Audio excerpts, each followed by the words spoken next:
Hello, my name is Katie. I'm super excited to do this video today. We have a ton of things to talk about. I feel like I'm late to this tag. It's not halfway through the year yet, but everyone I follow has already done this tag.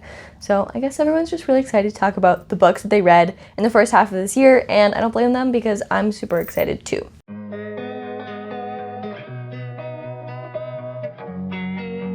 So I have my little notepad with all of the questions on it, and we're gonna get into it. So the first question is my favorite book of the year, and I couldn't pick one, and I'm really sorry about it. I have one for every genre that I read in, and I read in pretty much every genre, so super sorry about that, but I've already read 75 books this year. This is the most books I think I've ever read in any year ever. This is my first year doing BookTube, so that probably has something to do with it, but I'm just gonna give you a book for every genre. So the first genre I have is horror, and this is a contender for my overall, if I had to pick one, it would probably have to be this one. This is The Raw Shark Texts by Stephen Hall. It is an absolutely incredible book. I compare it a lot to House of Leaves. It really scratches that same itch. It's horror, we're talking about love. There's a lot of conversation in here about conceptual thought, and the book itself is very meta. If you like psychology and language, and especially if you're a fan of Jaws, I think you will really, really love this book. Okay, the next genre I couldn't pick one. So I have two, and that's poetry, and I don't read a lot of poetry, but I read Split Tooth, and Tanya Tayak does things when she talks about snow that I just never thought I would experience ever. This book talks a lot about motherhood and what it is to be born and created and growing up and relationships of humans to nature. It's just incredible. Another book of poetry that I just read last weekend is The Black Flamingo. This is such a beautiful story of a boy who is mixed race. He's half Jamaican, half Greek, and he is gay, and he's trying to figure out where he fits in the world, and it's about him growing up and going to college. And the poems in here made me smile, made me cry. They're just so beautiful. I really wanted to include both Split Tooth and The Black Flamingo on here because I have never read books like them before. They're both such a unique format, and that's something that really makes my heart happy, so definitely recommend these. Next we have fantasy, and that's gotta be The Poppy War. I had to stop reading this book multiple times to think about how well it was written. I just love this book. If you don't usually read fantasy, please read this one. I'm also not a huge fantasy reader, but this book has rekindled my love for fantasy that I had when I was a kid. It's absolutely incredible, and I've been putting off reading the rest of the trilogy because I'm worried they won't live up to how great this book was. It's got magic, it's got war, it's dealing with some really heavy topics, and actually most of these books are, so if you're gonna read any of them, please check the trigger warnings and content warnings before you do. I just love this. Okay, next we have Project Hail Mary, and this one really took me by surprise. I really wasn't sure that I would like this. I've had friends who read The Martian, and they said that Andy Weir's writing style was really great, and I was just not so sure that I wanted to read about a dude in space, but this is incredible. So got me back into reading sci-fi as well. So definitely recommend this one. This is about a guy who wakes up, he's kind of got some amnesia, he's on this ship, he's in outer space, he doesn't really know why he's there, and all these memories are starting to come back to him, and he's basically trying to save humanity. Okay, next we have Watch Over Me, and this is my favorite young adult. I don't read a lot of young adult, and this would have been in my favorites even if I didn't have a young adult category, because this is the book that reinvigorated my love for reading.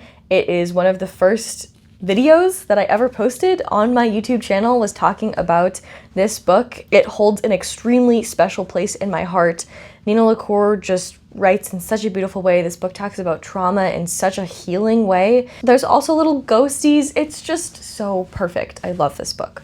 Okay, and then the last category I have is just general fiction, and this is like a little bit of a cheat because there are like some speculative elements to this, but this is Louise Erdrich's The Sentence. This book was shortlisted for the Women's Prize for Fiction. It was my pick to win, even though I'd only read one of the books on the shortlist, but I really love this book. It's set in Minnesota, which is where I'm from. It follows 1 year. It covers the pandemic. It covers George Floyd.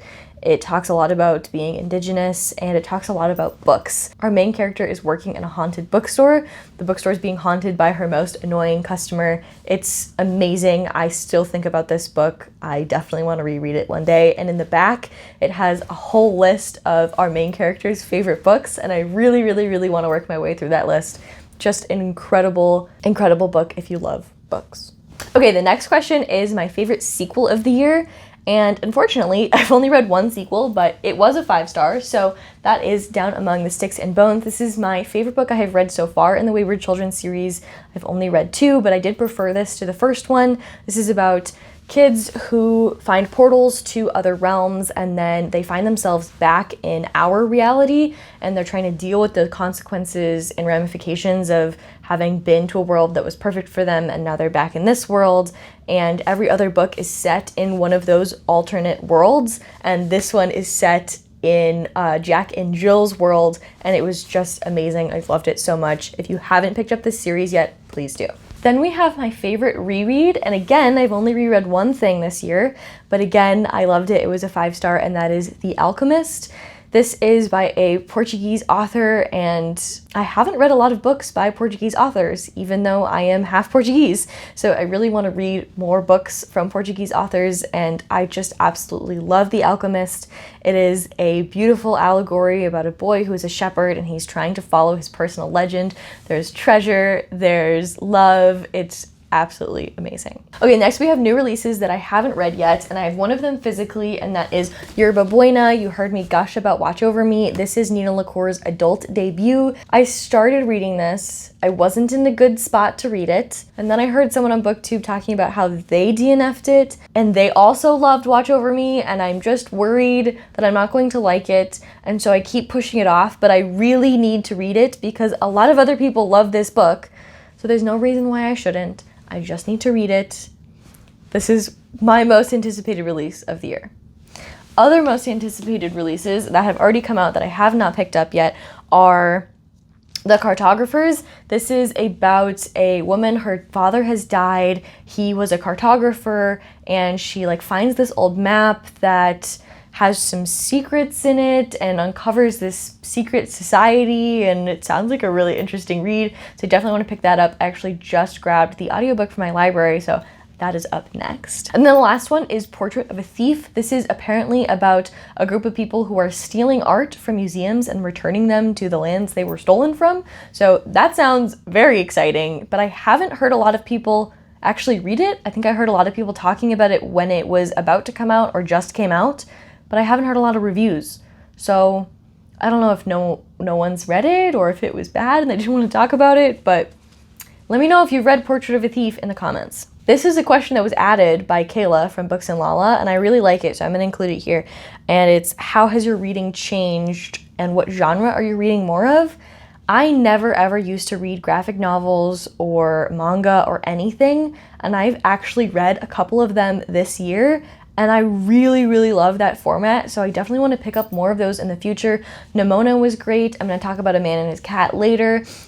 I've been really enjoying these stories, and I definitely want to add more of them to my TBR. Now we have my most anticipated releases for the rest of the year. So I have 2 for you. One of them is Babel. This is R.F. Kuang's next book. R.F. Kuang wrote the Poppy War trilogy, and I love the first book, so I definitely want to pick this up. It's a dark academia. Sounds like it's a mixture of Jonathan Strange and Mr. Norrell and The Secret History, which I'm all here for. And then the next release that's coming out this August, I believe, is Bargain Bin Romcom. This is one of my favorite YouTubers, Lena Norms. This is her poetry collection, and I couldn't be more excited to support her and pick up that book, so I have pre-ordered it. Okay, next we have my biggest disappointment. I don't like being negative on the internet, but I was disappointed by both of these. The first one is The Moviegoer. I've never heard anyone talk about this on the internet, but it was recommended to me by my professor, one of my favorite professors. He gave all of us our freshman year this list of books that he loves and that he thinks we should read, and this was on the list. It's set in New Orleans, which is where I went to school, and I have been putting this off for so long because I was like, oh, this is going to be a new favorite. I need to read it when I'm missing New Orleans, and I read it, and it was just, I really hated it. and I'm really sad about that. So this was a big disappointment for me. The other book I really thought I was gonna love is Illuminae, and I really should have known because it's young adults and it has a relationship in it that is angsty in the way that really pisses me off.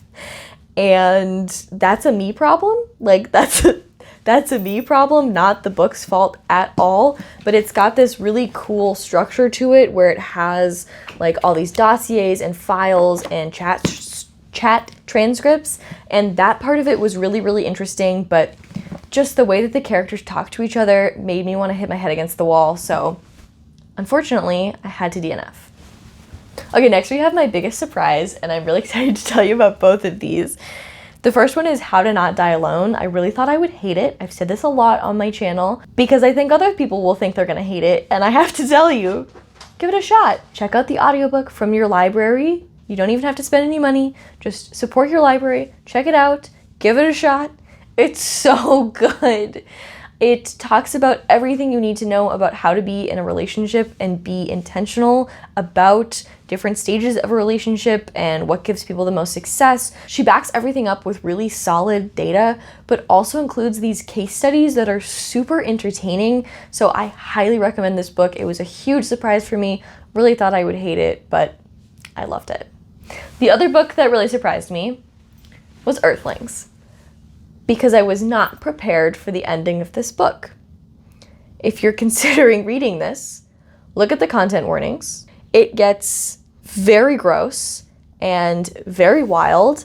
I don't want to say I liked the things that Sayaka Murata was saying, but they definitely made me think a lot of things, and I am glad that I read this. So this book was very surprising.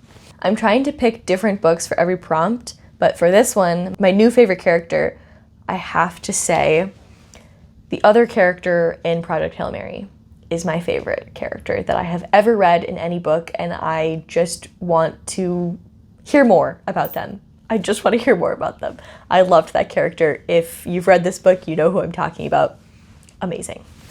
Okay, a book that made me cry. I well up while reading all the time, so it's not difficult to make me cry. So some of the books I've already talked about have made me cry. Black Flamingo made me cry. Watch Over Me made me cry. I'm sure Split Tooth made me cry. A lot of them made me cry.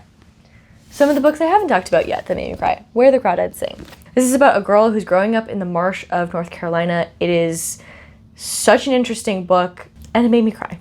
I've never talked about this book on my channel because I didn't want to make content out of it, because I didn't want to push myself to finish it when it wasn't good for my mental health.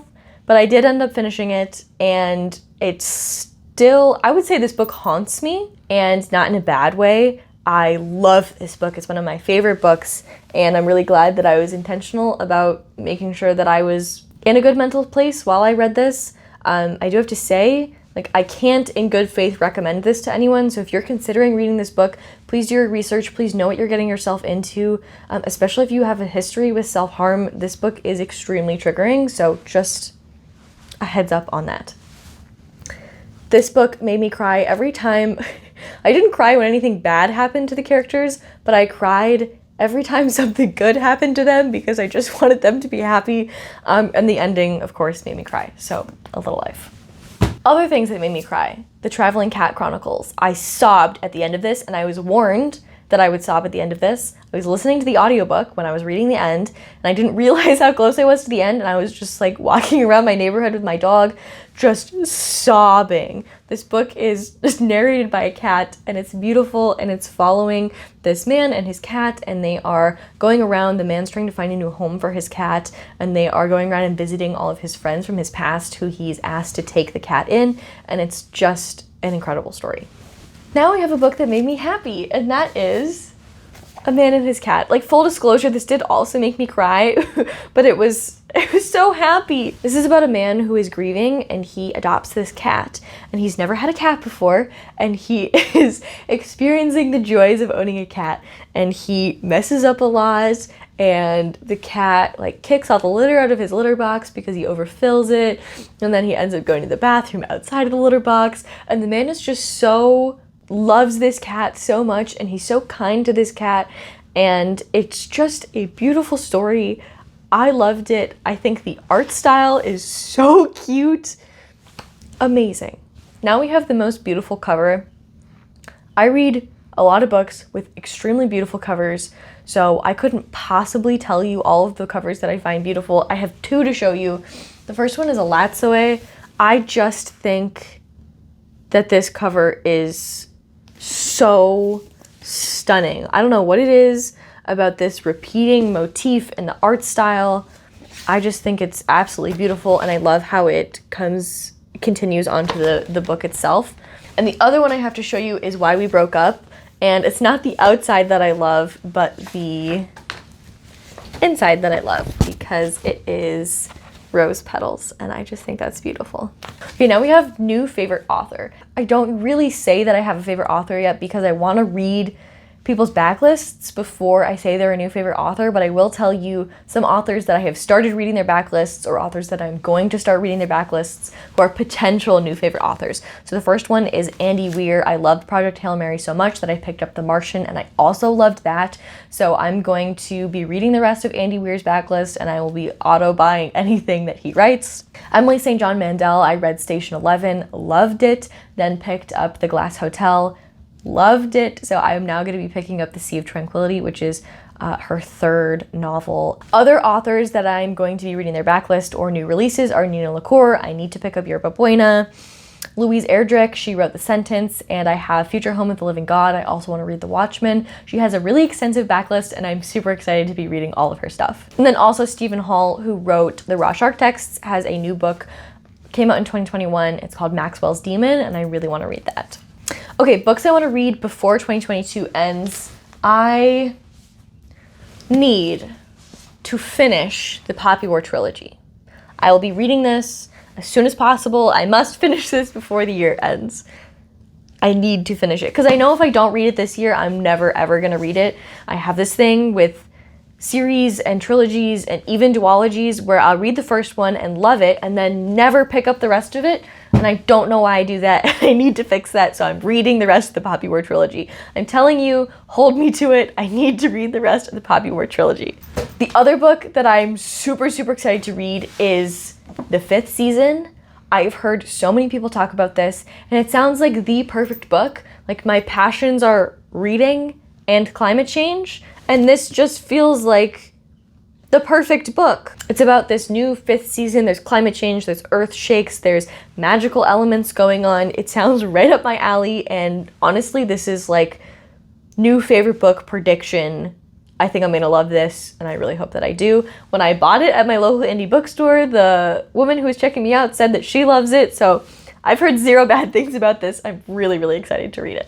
Okay, something else that some people are saying is their favorite video that they've posted this year. And I was looking through my content, and I don't think there's one video that I am especially proud of, but I will say I am really proud of myself for taking the plunge and creating this channel this year. I've been wanting to do YouTube for years and years, and I've had multiple different channel ideas, and I've gone as far as to make channels and to script videos. I've filmed videos, but I've never actually edited and uploaded anything before this year, and I found the thing that I'm super passionate about, and I'm really proud of myself for starting this channel, and I'm just so happy to be here making content, and yeah, that's what I'm most proud of this year. Okay, now I get to tell you about all my favorite creators. So I'm going to be talking about large creators that I love, medium-sized creators that I love, and then brand new people who I just found this week or last week that I think are doing amazing stuff. Allison Page is my favorite booktuber. Books and Lala, also one of my favorite booktubers. Lena Norms does book content and other content. If you're interested at all in like climate change content or 20s toolkit stuff, she does a lot of really great video essays and also does amazing stuff with books. She has a really great video on the Women's Prize for Fiction long list from last year that I think you'd love. If you like book content, might be a good entry point into her content. So I'll link everyone down below, and I will, if I have a video in particular that I think you'll like, I'll also link that. Okay, now brand new people that have just posted their BookTube newbie tags that I think are awesome. Sean Hart, Reading in the Rock, and Heather Gregg have just posted their BookTube newbie tags. I think all of those creators have just posted BookTube newbie tags and a couple of other videos, and I think they're doing really interesting things, so you should subscribe and check them out. Okay, now I have more medium to large booktubers. So Mina Reads, I am getting tons of great romance recs from her. That's a new genre that I haven't been reading, that I haven't read a lot of before this year, so super excited for those recs. Sid Bookworm, she has both book content and now house content, which I'm very much enjoying.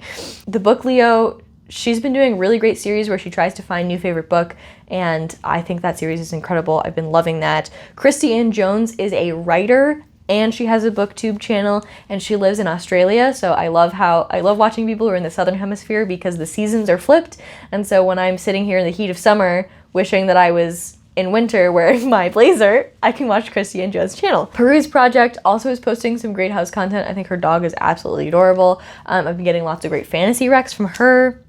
Noelle 7 Pages, I just love her content and her personality. Jess Owens, I've been watching her a ton lately. Books with Leo, I think she's incredible. I love watching her vlogs. Paperback Dreams just came back to BookTube after a little bit of a hiatus, so I'm glad that you're back. I love her video about A Little Life, so I'll link that down below. Noelle Gallagher just did this great video about reading books that are wedding themed, set at weddings, because she's getting married this year, and I loved that video, as well as the rest of her content. UnCarly is just hilarious, and I love watching her. And Monica Kim always puts a smile on my face. So we are at the end. That is my superlatives at the midpoint of the year for all of the 75 books that I've read this year. Please let me know what your favorite book was that you read this year. If you want to answer the questions in the comments, or if you've done this in video form, please link it down below. I really want to watch it. Thank you guys so much for being here. I can't believe that I'm sitting here 6 months into the year and I've already read 75 books, and it's because of you guys that I have been able to do that. This channel has reinvigorated my passion for reading, and I'm just so excited to see what the second half of the year holds. If you guys are interested in hearing my stats on the genres and authors and moods and page counts and all that kind of thing for the first half of the year, please let me know. I'm happy to make a video about that, but I didn't want this one to get too long, so let me know in the comments if that would be interesting to you. Otherwise, if you liked this video, I think this one will be interesting, and if you'd like to stick around for the second half of the year, I'm really excited to gush about more books in the 6 months that we have yet to come. So please consider subscribing if you want to stick around for that. Otherwise, I post every other Tuesday and every Friday. I'm not actually sure when this video is going to be going up, but I will see you either on Tuesday or on Friday. I'll see you then. Bye.